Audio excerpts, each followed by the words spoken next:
Séverine, bonjour. Donc aujourd'hui, en tant que photographe, vous animez un atelier sur le rallye de l'emploi. Tout à fait. Alors c'est quoi comme type d'atelier? Alors tout simplement pour pouvoir fournir aux gens une photographie professionnelle, pour pouvoir mettre et à la fois sur leur CV et éventuellement sur les réseaux tels que LinkedIn. Ce que je leur propose, d'abord c'est la photo numérique pour pouvoir l'incruster et pour pouvoir l'envoyer par mail ou autre. Mais c'est surtout, je leur dis toujours, prenez une photo qui va être différente entre votre CV et les réseaux. Pour la simple bonne raison que le recruteur va pouvoir quand même vous reconnaître puisque c'est de la même série et ça montrera que votre profil n'est pas figé dans le temps. Voilà, donc vous prenez le dynamisme dans la photo. C'est ça.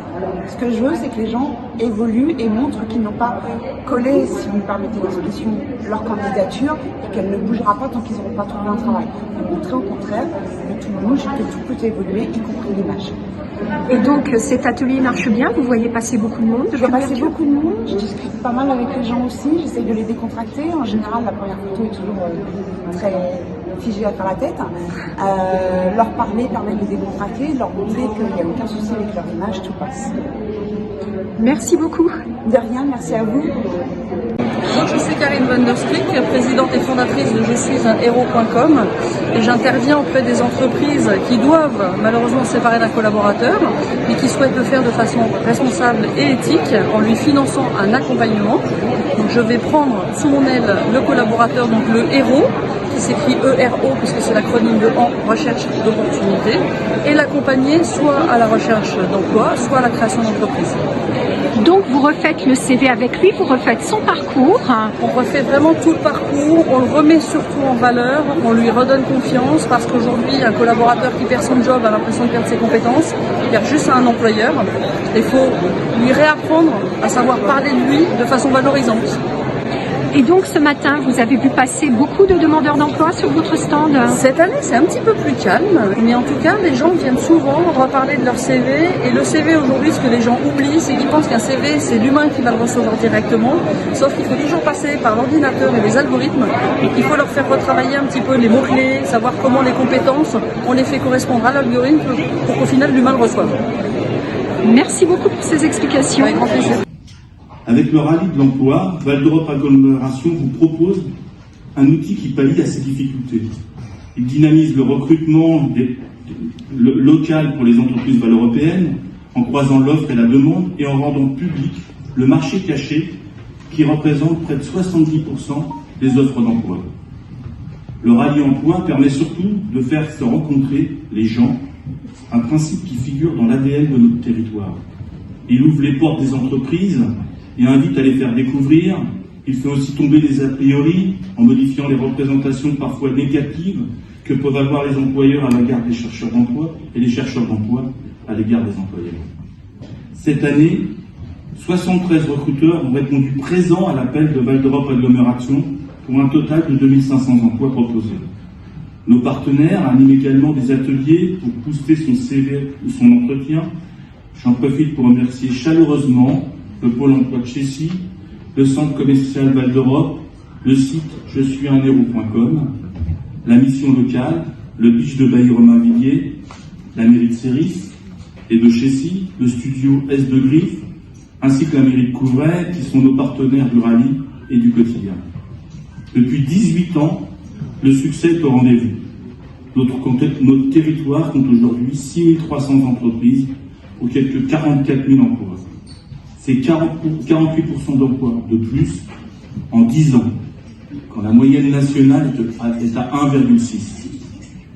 Arrêtons-nous quelques secondes sur ces chiffres. 44 000 emplois pour 37 000 actifs. Ça signifie que le Val d'Europe offre 1,2 emplois par actif. C'est plus que la dynamique région Île-de-France qui affiche aujourd'hui autour de 1,5 emplois actifs. Autrement dit, en théorie, au Val d'Europe, chaque personne en âge de travailler pourrait dans l'absolu trouver un emploi sur son lieu de vie.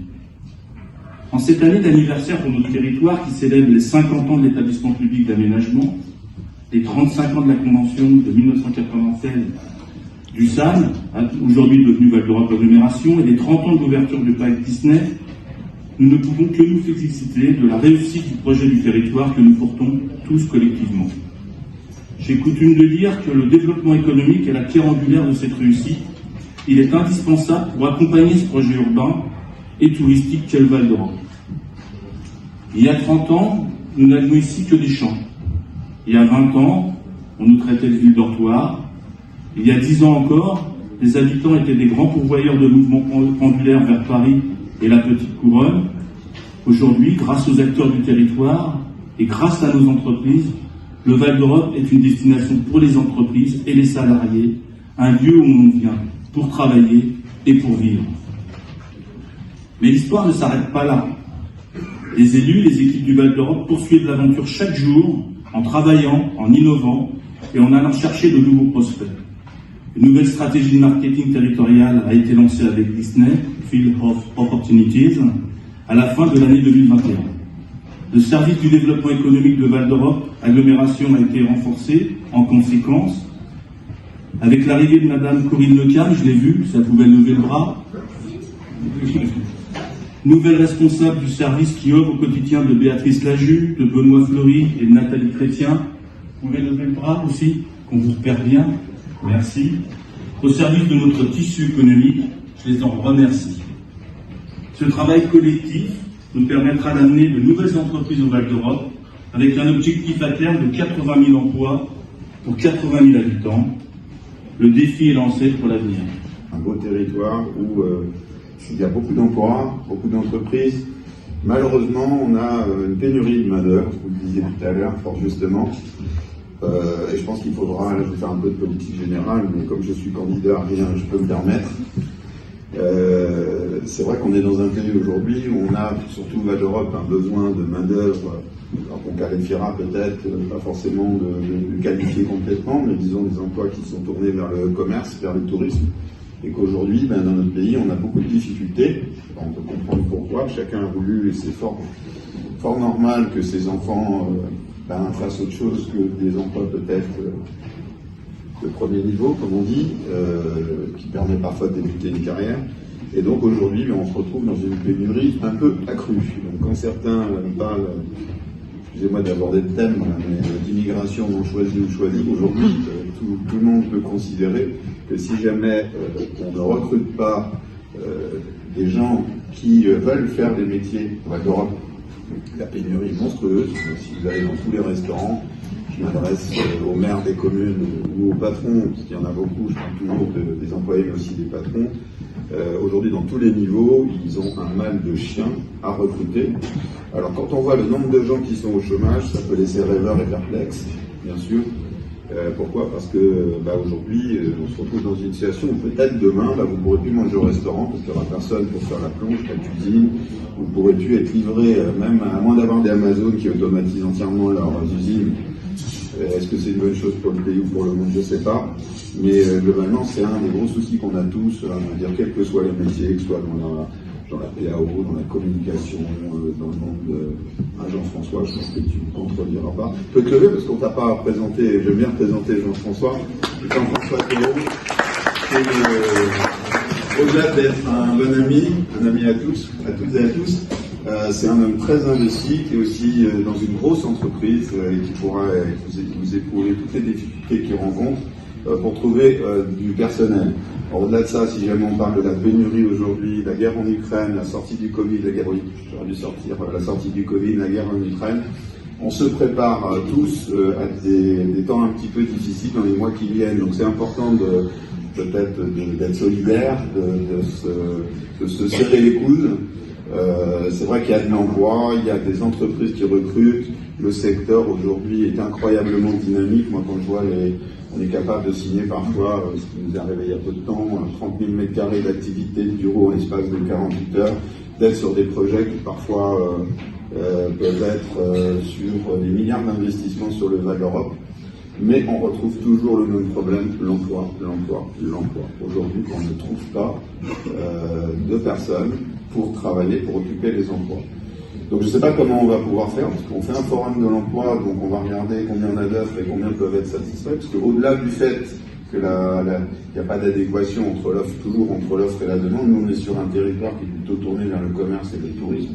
La plupart des entreprises présentes sur le site quand même sont, je rappelle que c'est à peu près 70% de l'activité du Val d'Europe est tournée là-dessus. Donc quand on a eu la période de pandémie où Anne-Catherine peut le confirmer, un centre commercial est fermé, forcément l'activité elle est juste à zéro, parce qu'il y a quand même une clientèle malgré tout qui est trafiquée sur le tourisme. La Vallée Village, bonjour Gislain, maire de Sby, alors qu'il est arrivé entre temps, bonjour. Donc voilà, on a vraiment des soucis qui sont forts. Donc je sais que les chefs d'entreprise aujourd'hui, vous savez, moi, je trouve que je suis aussi patron dans la vie depuis 25 ou 30 ans. Donc on se rend compte aujourd'hui que le monde de l'entreprise, avant, les employés devaient se battre pour trouver un boulot. On a connu cette période-là. Il y a eu des années fastes, des années de crise plus compliquées avec un nombre de chômeurs qui a augmenté. Donc les futurs employés, ceux qui cherchaient du travail avaient beaucoup de mal à trouver un emploi. Aujourd'hui, sur les postes qualifiés, ça reste toujours... Pour Val d'Europe, si vous cherchez à travailler sur une activité d'ingénieur type Airbus Industrie, il faudra aller plutôt dans les endroits où il y a Safran ou sur Toulouse. Mais très haut, oui. Ça, c'est le conseiller départemental qui parle, parce qu'il n'a pas précisé qu'il était aussi conseiller départemental, comme ça aide aussi le territoire.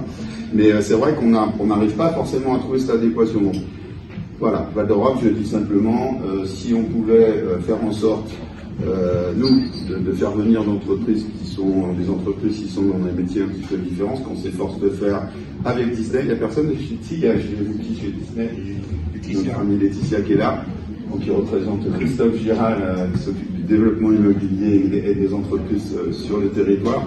On travaille beaucoup justement pour faire venir beaucoup d'entreprises dans des métiers différents. Et en plus, on y arrive. De plus en plus, l'objectif, c'est de passer des 70-75% à 60-65%, et on va y travailler.